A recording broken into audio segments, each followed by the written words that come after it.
साविर की गाड़ी सीधा मेंशन के बाहर आकर रुकती है। पूरे रास्ते दोनों में कोई बात नहीं हुई थी। वो दोनों भीगे हुए थे, पर ना तो साविर ने कुछ कहा न जारिया ने।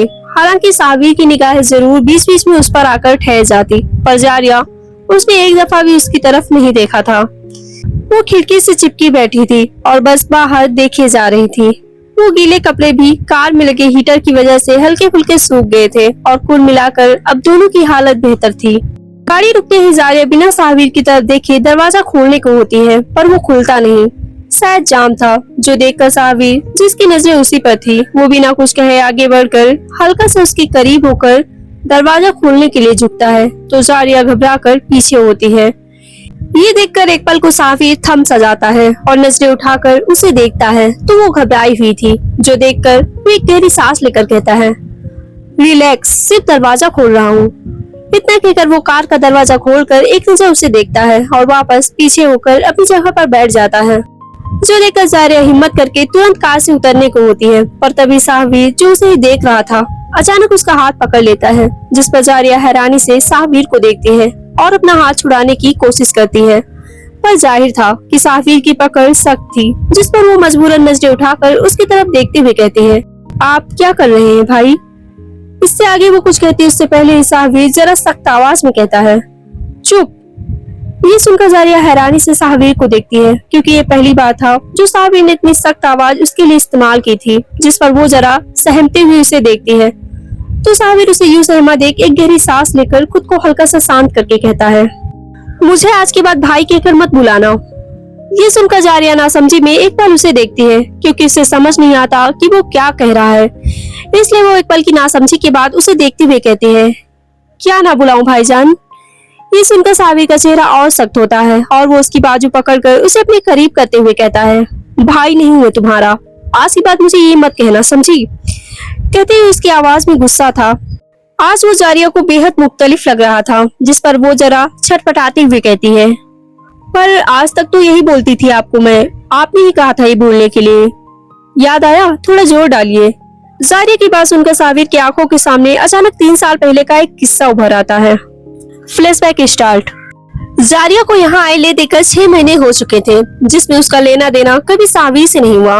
उस दिन किचन के हादसे के बाद वो दोनों कभी मिले ही नहीं, और साविर ने भी ना तो माजरत की ना उससे बात की, जिसके लिए जारिया शुक्रगुजार थी, क्योंकि वो खुद भी फिलहाल उसके सामने नहीं आना चाहती थी।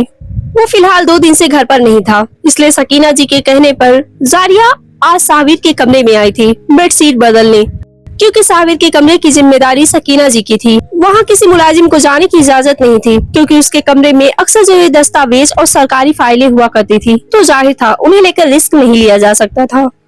पर आज सकीना जी के जोड़ों में ज्यादा दर्द था, इसलिए वो ऊपर नहीं आ पाई, तो उन्होंने जारिया को भेज दिया और खुद दवा लेकर आराम करने चली गई। फिलहाल घर में कोई था भी नहीं। वहीं जारिया भी चादर बदलकर कमरे से जाने के लिए जैसे ही दरवाजा खोलती है, तो उसकी टक्कर एक चौड़े सीने से होती है, जिस पर वो बिना सामने देखे हड़बड़ाते हुए पीछे होकर कहती है, माजरत, मेरा ध्यान नहीं था, मैं। कहते कहते उसके आगे के अल्फाज जैसे गले में ही फंस गए, जब नजर सामने गई जहाँ साविर खड़ा था। उसे सफेद कुर्ते पजामे में, चेहरा हमेशा की जानिब भावहीन और सख्त, आंखें जरा लाल और चेहरे पर थकान, जिसे देखकर जारिया तुरंत घबराते हुए पीछे होने को होती है, तो उसका पैर लगभग लड़खड़ा जाता है, जिस पर साविर तुरंत उसे कंधों से पकड़कर खड़ा करते हुए कहता है, कभी ठीक से चलना सीख पाओगी तुम, और यहाँ क्या कर रही हो? कहते वक्त आवाज शायद सख्त नहीं थी, पर इतनी गहरी जरूर थी कि जारिया कांप गई। पर अगले ही पल वो किसी तरह खुद को संभाल कर उससे झटके से दूर होते हुए कहती है, सो सॉरी मिस्टर राहिल। उसके अल्फाज सुनकर साविर जरा चौंकता है एक पल को, फिर हाथ बांध कर कहता है, ये मिस्टर राहिल क्या है? बाहर वाली हो तुम कोई? नहीं ना? जानता हूँ यहाँ एडजस्ट करना मुश्किल है तुम्हारे लिए, पर इतना आउटसाइडर महसूस मत करो। कजन हूँ तुम्हारा और बड़ा भी हूँ तुमसे, तो भाई कहा करो। कहते वक्त उसकी आवाज सख्त थी, क्योंकि नरमी से बात करना तब वो फिलहाल सीख नहीं पाया था। वही उसके मुंह से भाई सुनकर एक पल को जारिया का चेहरा सर्द होता है, और अगले ही पल वो जरा बड़बड़ाती हुई कहती है, नहीं बुला सकती। कहते वक्त उसकी आवाज में हड़बड़ाहट थी, जिस पर साविर को जरा इंसल्टेड फील होता है, क्योंकि उसे लग रहा था जारिया उसकी बात ना मानकर उसकी बेइज्जती कर रही है। इसलिए वो थोड़ा गुस्से और नाराजगी भरे लहजे में कहता है, क्यों नहीं बुला सकती? तो मुझे वही बुलाओगी जो मैंने कहा, और जाओ अब यहाँ से। उसकी बात सुनकर जारिया एक नजर उसे देखती है और तुरंत वहाँ से चली जाती है। Flashback and. ये सब याद आते ही अनायास ही साहवीर की पकड़ जारिया के बाजू पर कसती है, जिस पर जारिया के मुंह से उसकी अचानक से बढ़ती पकड़ पर एक हल्की सी आह निकल जाती है, जिस पर साहवीर जैसे होश में आता है और तुरंत उससे दूर होकर उससे नजरें फेरते हुए कहता है, अंदर जाओ। उसकी बात सुनकर जारिया एक नजर उसे देखती है और कार से उतरकर अंदर की तरफ कदम बढ़ा लेती है। उसने पलटकर एक दफा भी साहवीर को नहीं देखा था, पर साहवीर उसे ही देख रहा था और अभी वो मुश्किल से थोड़ा आगे ही बढ़ी थी कि तभी उसके कानों में साहवीर की आवाज आती है, रुको। ये सुनकर जारिया के कदम ठहरते हैं और वो एक पल रुक कर पीछे पलट कर देखती है तो साहवीर भी कार से उतर गया था, पर वो उसकी तरफ नहीं बढ़ा था। वहीं खड़ा बारिश में भीग रहा था और एक टक उसे देख रहा था, जिस पर जारिया खुद भी ठहरी सी उसके कुछ कहने के इंतजार में थी शायद। और उसके इंतजार को खत्म करते हुए साहवीर उसकी आंखों में देखते हुए कहता है, आज के बाद मुझे मेरे नाम से बुलाना, अब जाओ, भीग रही हो तुम। इतना कहकर वो उसके वजूद से नजरें फेर लेता है, जिस पर जारिया भी खुद को देखती है तो वो काफी हद तक भीग गई थी, जिस पर उसे थोड़ा अजीब लगता है और शर्मिंदगी में वो बिना साहवीर की तरफ देखे पलटकर वहां से चली जाती है। और साहवीर नजरें घुमाकर वापस उसके जाते हुए वजूद को तब तक देखता है जब तक वो उसकी आंखों से ओझल नहीं हो जाती। उसके जाने के बाद वो कुछ पल वहीं खड़ा रहकर खुद भी कदम आगे बढ़ाता है, पर अंदर हवेली में जाने की जगह उसके कदम पीछे की तरफ चल पड़े थे। वो जगह जहाँ किसी को जाना मना था, हवेली के पीछे का हिस्सा, जहाँ हमेशा बड़ा सा ताला लगा होता था, जो आज भी लगा था। साहवीर उस दरवाजे के पास पहुंचकर कुछ पल उस ताले को देखता है और फिर अपनी पॉकेट से एक चाबी निकालकर उस ताले को खोलता है और आगे बढ़ जाता है। इधर जारिया अंदर आती है तो फिलहाल हॉल में कोई नहीं था। वो समझ गई थी कि जरूर सकीना जी फरीदा और कुलसुम जी के साथ अपने कमरे में गेस्ट लिस्ट बना रही होंगी, वरना वो हॉल में ही होती। जो देखकर वो सिर झुकाए बिना कुछ कहे तेज कदम लेते हुए अपने कमरे की तरफ बढ़ जाती है। इस बीच उसका वजूद कांप रहा था। अब ये कंपन भीगे कपड़ों की वजह से थी या किसी और चीज के बारे में, ये तो वो ही बेहतर जानती थी। पर जैसे तैसे करके वो अपने कमरे में आती है और तुरंत दरवाजा बंद करके वही लड़खड़ा कर जमीन पर बैठ जाती है और अगले ही पल आंसू अपने आप उसकी आंखों से एक एक करके बहने लगते हैं। आज अपनी मोहब्बत के हाथों अपनी शादी का जोड़ा पसंद करके आई थी वो, पर दुल्हन तो उसे किसी और की बनना था। ये याद आते ही उसकी आंखों से लगातार आंसू बह रहे थे, जिस पर वो रोते हुए सिसक कर कहती है, क्यों क्यों पीछा नहीं छोड़ते आप मेरा? क्यों मुझे अपनी मुकम्मल ना होने वाली बेनाम मोहब्बत में कैद किया है आपने? तकलीफ होती है मुझे, बहुत तकलीफ। लगता है मैं मर जाऊंगी, पर दर्द कब नहीं होगा। क्यों कर रहे हैं आप मेरे साथ ऐसा वीर, क्यों? कहते कहते वो फूट फूट कर रो पड़ी थी। उसकी आवाज में शब्द खामोश हो गए थे, पर दर्द गूंज रहा था। कुछ वक्त बाद मौसम ठंडा हो गया था और रात भी जरा गहरा गई थी। कुछ देर पहले ही सकीना जी और फरीदा जारिया को खाना खिला कर गए थे, क्योंकि तैयारियां बहुत थी तो सभी मसरूफ थे। कल मेहंदी थी और फिर परसों निकाह था। थोड़े बहुत मेहमान आ भी गए थे, कुछ कल आने वाले थे और कुछ परसों। सब कुछ इतनी जल्दी जल्दी में हुआ था कि जो जैसा बन पा रहा था सब अपनी तरफ से कुछ न कुछ कर ही रहे थे। हालांकि एक इवेंट मैनेजमेंट कंपनी को फंक्शन की डेकोरेशन और बाकी से संभालने के लिए हायर जरूर कर लिया गया था, पर फिर भी सब कुछ उनके हवाले छोड़ा तो जा नहीं सकता था। और फिर ये खानदान ना तो आम था न इस खानदान के लोग। अफजल जी भी अच्छे खासे बिजनेसमैन थे और फिर साहवीर की वजह से तो एक अलग ही मुकाम और इज्जत मिली हुई थी, इसलिए चार लोगों में सब कुछ बेहतरीन हो ये भी जरूरी था। बारिश भी शाम से रुकी नहीं थी, बल्कि हर बढ़ते पल के साथ बादल और बरस रहे थे, जिस वजह से मौसम भी ठंडा हो गया था। वही जारिया अपने कमरे में जानमाज पर बैठी दुआ में हाथ फैलाए लगातार सिसके जा रही थी। उसके आंसुओं से उसका दामन पूरी तरह भीग गया था, चेहरा लाल पड़ चुका था, आंखें सूजी हुई थी, पर ना तो उसके आंसू रुक रहे थे और ना ही सिसकियां। इस वक्त वो जिस जहनी तकलीफ से गुजर रही थी उसका अंदाजा लगाना शायद नामुमकिन था। जब शायद उसे मोहब्बत लिखना तक नहीं आता था, तब से उसने एक शख्स से मोहब्बत की थी और बिना सोचे समझे खुद को उसे सौंप दिया था हर तरह से। पर आज सिर्फ ये ख्याल कि घंटों दिनों में वो किसी और की हो जाएगी उसकी सांस रुकने पर मजबूर कर रहा था। बार बार उसके जहन में सिर्फ एक नाम चल रहा था, वीर। वो अपने हाथों में अपना चेहरा छुपाए सिसकते हुए कांपती सी आवाज के साथ कहती है, नहीं, मुझसे नहीं होगा। या अल्लाह, मैं नहीं कर पाऊंगी। इतना मजबूत तो तूने बनाया ही नहीं मुझे, मैं उन्हें कभी नहीं भूल सकती। कभी नहीं। मैंने हर कोशिश की पर मुझसे नहीं हो पाएगा। जब तुझे उन्हें मुझे देना ही नहीं था तो मेरे दिल में उनका ख्याल क्यों पैदा किया, और अब खुद को किसी और को सौंपना मुझसे नहीं होगा। कहते हुए वो एक पल रुक कर फिर सिसकते हुए कहती है, मैंने दादी से वादा किया था कि खुदकुशी नहीं करूंगी। या मेरे मौला, मैं तुझसे भीख मांग रही हूँ, मेरे जिस्म से मेरी रूह को खींच ले। इससे ज्यादा मैं अब एक पल और नहीं जी पाऊंगी। एक बार जितनी तकलीफ देनी है उतनी तकलीफ दे के मेरे रूह को अपने पास बुला ले, क्योंकि खुद को किसी और को सौंपने के बाद एक पल भी मेरे लिए जीना मुमकिन नहीं है।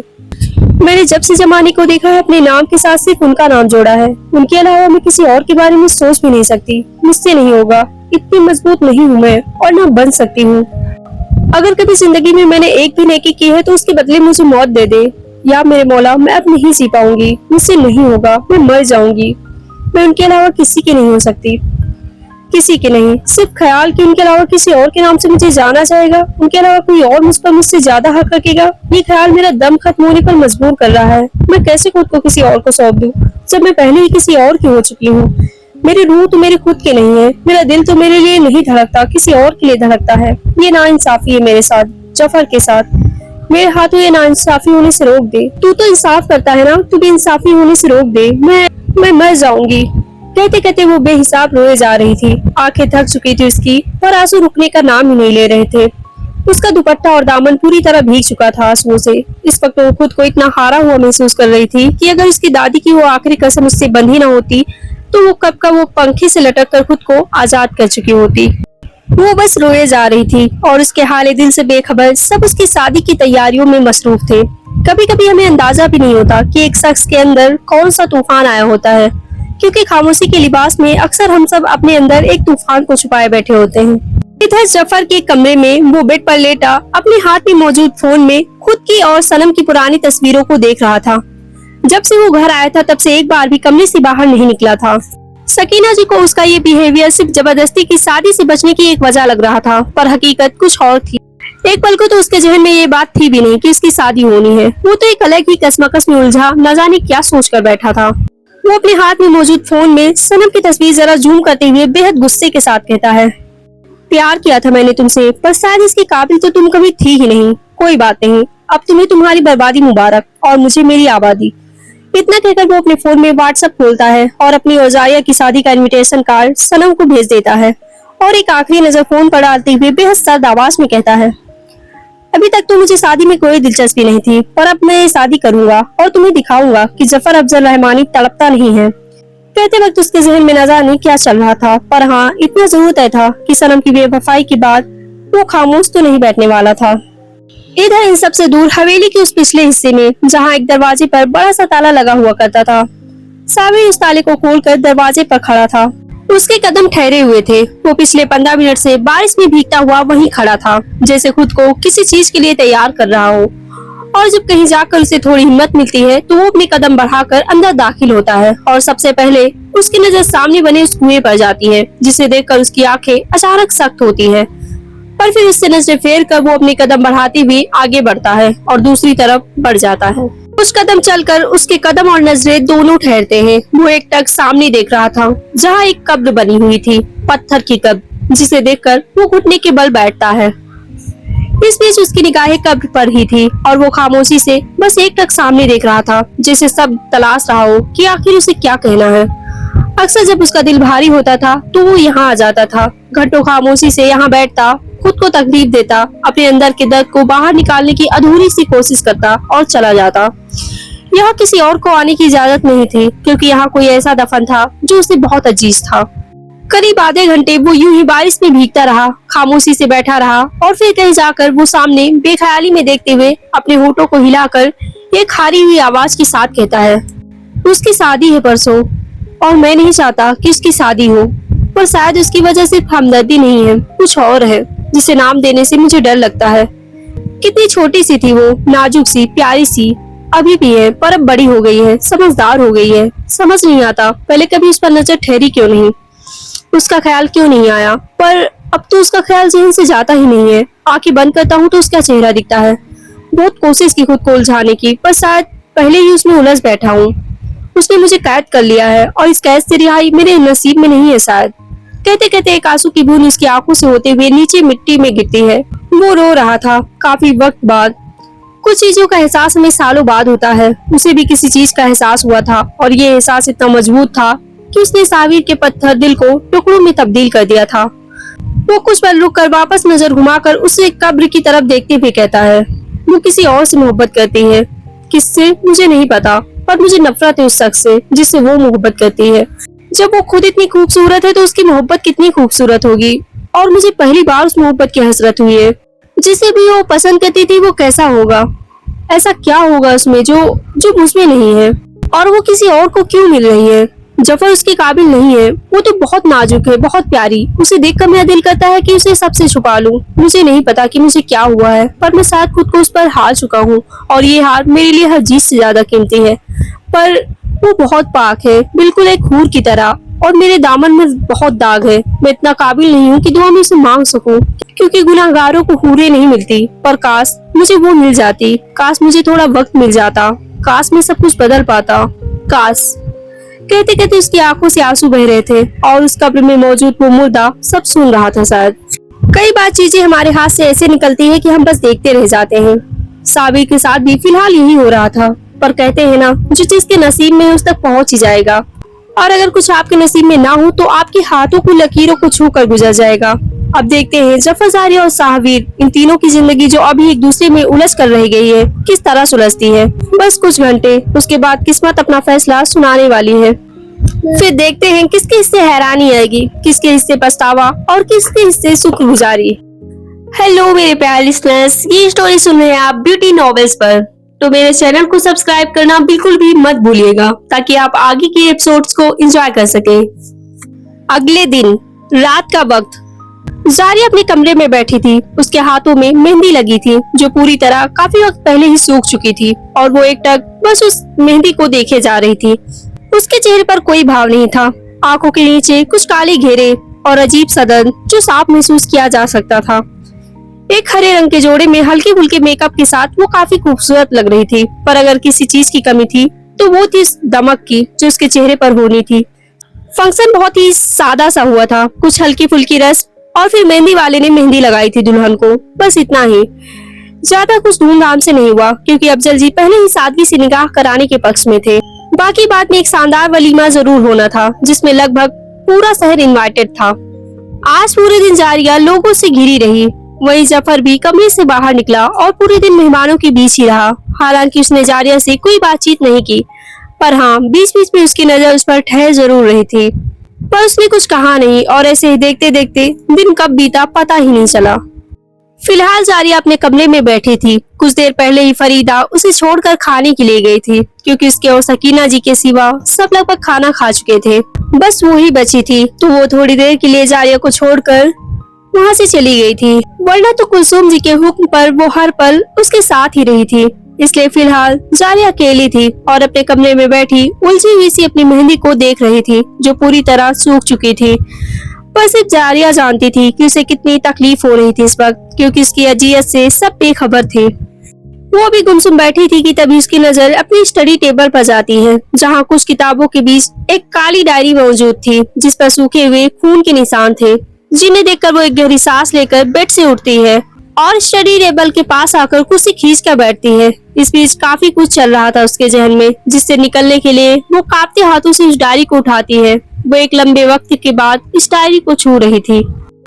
उसे खोलते वक्त उसके हाथ कांपे थे, पर जैसे तैसे करके वो डायरी खोलती है और पेन स्टैंड की तरफ देखती है, तो उसकी नजर एक पेन पर जाती है, जिस पर हल्का सा सूखा खून लगा था। ये वही पेन था जिससे एक अरसे पहले उसने अपनी नस काटी थी, और आज उस पेन को देखकर वो हाथ आगे बढ़ाकर उसे उठाती है और कुछ सोचकर डायरी का एक कोरा पन्ना खोलकर उसमें लिखना शुरू करती है। अजीब बात है ना वीर, आपसे मेरी पूरी जिंदगी में सिर्फ एक बार मुलाकात हुई थी। एक छोटी सी मुलाकात जिसे शायद आप आज याद भी ना कर पाए, मगर वही एक लम्हा मेरी पूरी उम्र पर भारी पड़ गया। बचपन की उस धुंधली सी याद में आपकी मुस्कुराहट, आपकी आवाज और आपकी मौजूदगी ने मेरे दिल में कुछ ऐसा छोड़ दिया जो वक्त के साथ मिटने के बजाय और गहरा होता गया। मैंने न जाने कितनी बार खुद को समझाया कि मोहब्बत नहीं हो सकती। आखिर कोई एक मुलाकात के सहारे किसी को बरसों तक कैसे चाह सकता है, मगर मेरा दिल हर बार मेरी बात मानने से इनकार कर देता था। मुझे आपकी आवाज ठीक से याद नहीं। आपके चेहरे की तफसीलें भी अब धुंधली पड़ चुकी है, लेकिन उस दिन जो सुकून आपकी एक झलक ने मेरी रूह को दिया था, वो एहसास आज भी वैसा ही जिंदा है। शायद आपको कभी मेरे वजूद का एहसास भी ना रहा हो, मगर मेरी हर दुआ, हर ख्वाब और हर खामोश ख्वाहिश में सिर्फ आप ही शामिल रहे। कल मेरा निकाह आपके छोटे भाई से है और ये सोचकर मेरा दिल टूट जाता है कि मैं आपके घर की दुल्हन तो कहलाऊंगी, मगर कभी आपकी नहीं हो पाऊंगी। ये कैसी तकदीर है कि जिस शख्स को मैंने बचपन से अपनी मोहब्बत, अपनी इबादत और अपने मुकद्दर की तरह चाहा, उसी को उन पर भाईजान के बड़े भाई के रिश्ते में देखना होगा। अगर रूहें सचमुच एक दूसरे को पहचानती है तो मेरी रूह ने आपको उसी पहली मुलाकात में पहचान लिया था, और अब कल जब मैं किसी और के नाम से जुड़ जाऊंगी तब भी शायद मैं आगे ना बढ़ पाऊँ। लेकिन मैं नहीं चाहती कि मैं आपको खुद पर मजीद हावी होने दूं, इसलिए ये आखिरी दफा है जब आपके बारे में लिख रही हूँ। आज के बाद इस डायरी के आगे के पन्ने हमेशा के लिए खाली रह जाएंगे, और ये कलम जिससे कभी आपके बनने के सपने देखे थे, इसे मैं आज यही तोड़ रही हूँ। जानते हैं क्यों?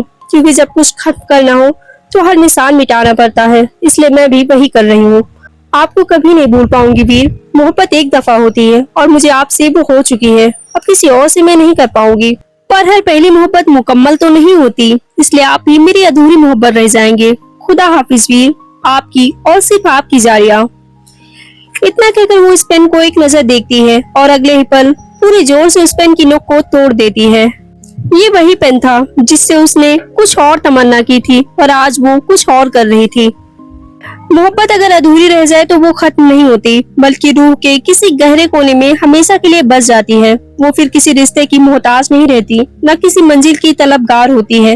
वो बस एक खामोश दुआ बन जाती है जो हर नमाज में बेख्तियार लबों पर आ जाती है। एक ऐसा दर्द जो तकलीफ भी देता है और इसी दर्द में अजीब सा सुकून भी छुपा होता है।